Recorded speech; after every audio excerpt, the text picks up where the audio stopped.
कृष्णा दोस्तों सफलता के मूल मंत्र की सीरीज चल रही है और आज हम बात कर रहे हैं कि किस तरह हम अपने प्रतिभा के दम पर सफलता को हासिल कर सकते हैं और किस तरह हम अपने अंदर छुपी हुई प्रतिभा को बाहर ला सकते हैं और किस तरह अपने टैलेंट के बल पर कुछ बड़ा अचीव कर सकते हैं। यदि सफलता पाना है तो स्वयं का मंथन करें। जी हाँ, यदि आप सफल होना चाहते हैं तो स्वयं का मंथन करें, अपनी विशेषताओं को ढूंढें, अपनी क्षमताओं को पहचानें।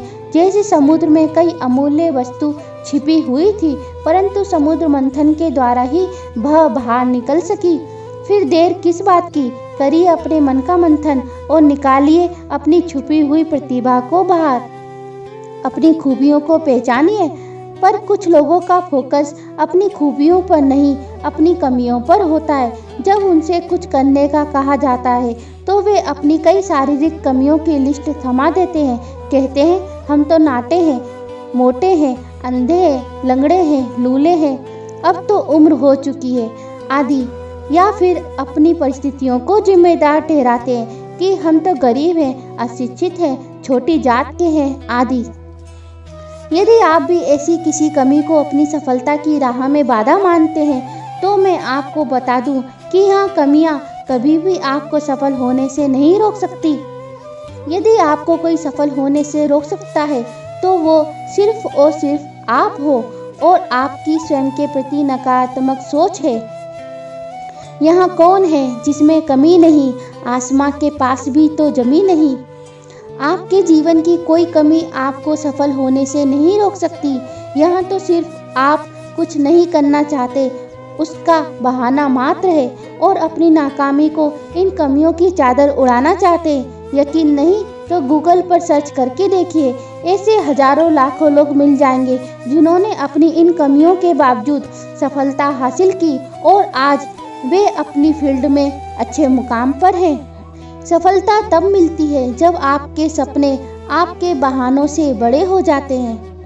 जिस तरह कोयले की खान में हीरा मौजूद रहता है, उसे ढूंढकर निकालना पड़ता है, ठीक उसी तरह अपनी कमियों के बीच अपनी खूबियों को भी ढूंढकर निकालिए। एकांत में शांत चित्त होकर बैठिए और अपने अंदर झांकिए और पूछिए खुद से, ऐसा कौन सा कार्य है जो आपको अच्छा लगता है, जिस कार्य को दिन के 18 घंटे लगातार करने के बाद भी आपका मन ना थकता हो, भले ही आपका शरीर थक चुका हो। ऐसा कौन सा कार्य है जिसे करने पर आपको खुशी महसूस होती हो और जब आपको जवाब मिल जाए तो उसी कार्य से संबंधित फील्ड में जाए। परंतु इतना करने मात्र से आप सफल नहीं होने वाले, क्योंकि कोयले की खान में से आपने हीरा तो ढूंढ निकाला, परंतु यदि आप उसे तराशोगे नहीं तो वह अपना सही मूल्य नहीं पा सकता। ठीक उसी प्रकार जैसे आपको अपनी प्रतिभा तो मिल गई, परंतु आप उसमें निपुणता हासिल नहीं करोगे तो उसकी कीमत कम आंकी जाएगी और आप कभी भी सफलता के उस मुकाम तक नहीं पहुंच पाओगे जहां तक आपको पहुंचना चाहिए।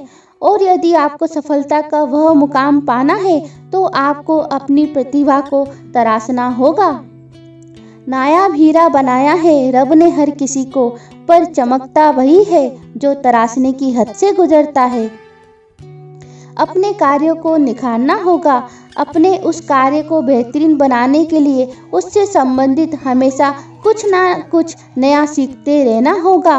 खुद को और अपने कार्य को हमेशा अपडेट करते रहना होगा ताकि आप सफलता की रेस में बने रहें, पिछड़े नहीं। और यहाँ मंथन जीवन पर्यंत चलते रहना चाहिए। जैसे दूध उपयोगी है किंतु एक ही दिन के लिए, फिर वह खराब हो जाता है। दूध में एक बूंद छाछ डालने पर वह दही बन जाता है और केवल 2 दिन और टिकता है। दही का मंथन करने पर वह मक्खन बन जाता है, वह और अधिक दिन टिकता है। मक्खन को उबालकर घी बनता है, यह कभी नहीं खराब होता। एक ही दिन में खराब होने वाले दूध में कभी नहीं खराब होने वाला घी छुपा हुआ है। एक छोटे से बीज में भी एक विशाल वृक्ष बनने की अपार क्षमताएं छुपी हुई होती हैं। ठीक उसी तरह आप में भी अपार क्षमताएं छुपी हुई हैं। आपका मन भी अपार शक्तियों से भरा है उसमें कुछ सकारात्मक विचार डालिए, अपने मन को मथिए, चिंतन करिए, अपने को संघर्ष की आग में तपाइए। तब देखना आप कभी ना हार मानने वाले सदाबहार व्यक्ति बन जाओगे। अपनी प्रतिभा को पहचानिए और उसे तराशिए और अपना लक्ष्य चुनिए। अपना रास्ता स्वयं चुनिए, लोगों की नकल ना करें। अपने अंदर झांकें कि आपका दिल आपसे क्या कह रहा है। भीड़ हमेशा उस रास्ते पर चलती है जो रास्ता आसान लगता है, लेकिन इसका मतलब यह नहीं कि भीड़ हमेशा सही रास्ते पर ही चलती है। अपने रास्ते खुद चुनिए, क्योंकि आपको आपसे बेहतर और कोई नहीं जान सकता। दोस्तों, यदि आपको मेरी यह वीडियो अच्छी लगी तो आप इसे लाइक करें, शेयर करें, सब्सक्राइब करें, साथ ही बेल आइकॉन के बटन को भी दबा दें, ताकि इसी तरह की अच्छी जानकारी की वीडियो आप लोगों तक सबसे पहले पहुंचे। धन्यवाद। राधे राधे।